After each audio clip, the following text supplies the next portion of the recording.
Hello friends, welcome to Bhumika's kitchen. ನಾನು ನಿಮ್ಮ ಭೂಮಿಕಾ ಸುದರ್ಶನ್. ಎಲ್ಲರೂ ಹೇಗಿದ್ದೀರಾ? ಎಲ್ಲರೂ ಚೆನ್ನಾಗಿದ್ದೀರಾ ಅಂತ ಭಾವಿಸ್ತಾ ಈ ವಾರದ ವಿಡಿಯೋನ ಮಾಡ್ತಾ ಇದ್ದೀನಿ. ಇವತ್ತು ಯಾವುದೇ ಒಂದು ಅಡುಗೆನ ಪೋಸ್ಟ್ ಮಾಡ್ತಾ ಇಲ್ಲ, ಬದಲಿಗೆ ಭಾನುವಾರ ಆಗಿರೋದ್ರಿಂದ ಕಳೆದ ವಾರ ಮಾಡಿರೋ ಅಂಥ ಅಡುಗೆಗಳನ್ನೆಲ್ಲಾನು ನೆನಪಿಸ್ಕೊಂಡು ಅದರ ಕಮೆಂಟ್ಗಳಿಗೆ ರಿಪ್ಲೈ ಕೊಡ್ತಾ ಇದ್ದೀನಿ. ಕಳೆದ ವಾರ ಮಾಡಿರೋಂಥ ಮೊದಲನೇ ಅಡುಗೆ ಆಗಿರೋವಂಥ ಖಾರ ಕಡುಬು, ನಂತರ ಸಿಹಿ ಕಡುಬು. ಈ ಖಾರ ಕಡುಬು, ಸಿಹಿ ಕಡುಬು ಈ ಗಣಪತಿ ಹಬ್ಬಕ್ಕೆ ಮಾಡಿರೋದ್ರಿಂದ ಎಲ್ಲರೂ ತುಂಬಾ ಚೆನ್ನಾಗಿದೆ, ಚೆನ್ನಾಗಿ ಕಾಣಿಸ್ತಾ ಇದೆ, ಒಳ್ಳೆ ಪ್ರೆಸೆಂಟೇಷನು ಅಂತ ಎಲ್ಲ ಹೇಳಿದ್ದೀರಾ. ಜೊತೆಗೆ ನಾವು ಕೂಡ ಮಾಡ್ತೀವಿ ಅಂತಲೂ ಕೆಲವೊಬ್ಬರು ತಿಳಿಸಿದ್ದೀರಾ. ಅದಕ್ಕಂತೂ ಒಳ್ಳೆ ರೆಸ್ಪಾಂಡ್ ಬಂದಿದೆ, ವ್ಯೂಸ್ ಎಲ್ಲ ಚೆನ್ನಾಗಾಗಿದೆ. ನನಗಂತೂ ತುಂಬಾ ಖುಷಿ ಆಯಿತು. ಸಿಹಿ ಕಡುಬು, ಖಾರ ಕಡುಬುನ ನೀವೆಲ್ಲರೂ ಇಷ್ಟಪಟ್ಟಿರೋದು. ನಂತರ ಗೌರಿ ಗಣೇಶ ಹಬ್ಬಕ್ಕೆ ವಿಶ್ ಮಾಡಿರೋದಕ್ಕೂ ನೀವೆಲ್ಲರೂ ಪುನಃ ನನಗೆ ಮತ್ತು ಸುದರ್ಶನ್ಗೆ ವಿಶ್ ಮಾಡಿದ್ದೀರಾ. ಥ್ಯಾಂಕ್ ಯು ವೆರಿ ಮಚ್ ನಿಮಗೆ ಮತ್ತೊಮ್ಮೆ.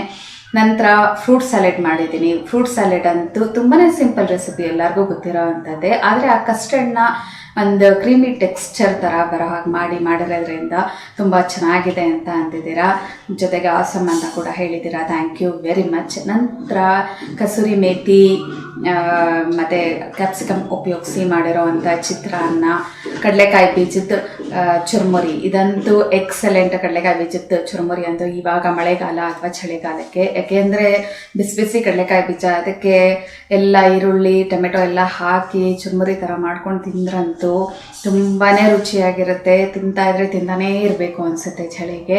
ನೀವು ಕೂಡ ಈ ರೆಸಿಪಿನೆಲ್ಲ ಮಾಡಿ ಹೇಗಿದೆ ಅಂತ ನನಗೆ ಕಮೆಂಟ್ ಬಾಕ್ಸಲ್ಲಿ ತಿಳಿಸ್ಬೇಕು. ಚೆನ್ನಾಗಿದೆ ಅಂತ ಅಂತೂ ಅಂದಿದ್ದೀರಾ, ಆದರೆ ನೀವು ಒಂದ್ಸಲ ಮಾಡಿ ಟ್ರೈ ಮಾಡಿ ಹೇಗಿದೆ ಅಂತ ತಿಳಿಸಿ.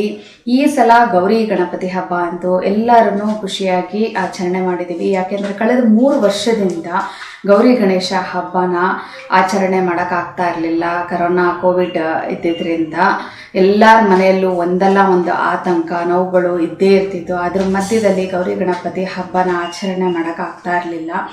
ಎಷ್ಟೇ ಒಂದು ಮಾಡಬೇಕು ಅಂತ ಅಂದರೂ ಆ ಉತ್ಸಾಹ ಇರ್ತಾ ಇರಲಿಲ್ಲ. ಯಾಕೆಂದರೆ ಒಬ್ಬರು ಮನೆಯಿಂದ ಒಬ್ಬರು ಮನೆಗೆ ಹೋಗೋಕ್ಕಾಗ್ತಾ ಇರಲಿಲ್ಲ, ಯಾರು ಬರೋಕ್ಕೆ ಆಗ್ತಾ ಇರಲಿಲ್ಲ.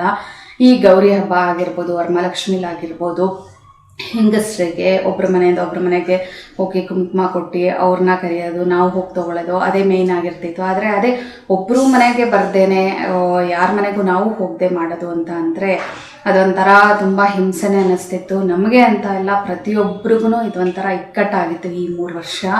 ಈ ಸಲ ಅದನ್ನೆಲ್ಲ ಮರೆತು ಎಲ್ಲರೂ ಖುಷಿಯಾಗಿ ಸಂತೋಷವಾಗಿ ಈ ಗೌರಿ ಗಣಪತಿ ಹಬ್ಬನ ಆಚರಣೆ ಮಾಡಿದ್ದೀವಿ. ನೀವು ಎಲ್ಲರೂ ಹೀಗೆ ಆಚರಣೆ ಮಾಡಿದ್ದೀರಾ ಅಂತ ಅಂದ್ಕೊಂಡಿದ್ದೀನಿ. ಇನ್ನು ಮುಂದೆ ಯಾವತ್ತೂ ಈ ಥರ ಕಾಯಿಲೆಗಳು ಬರದೇ ಇರಲಿ ಅಂತ ಗೌರಿ ಗಣಪತಿಯಲ್ಲಿ ನಾನಂತೂ ಕೇಳ್ಕೊಂಡಿದ್ದೀನಿ.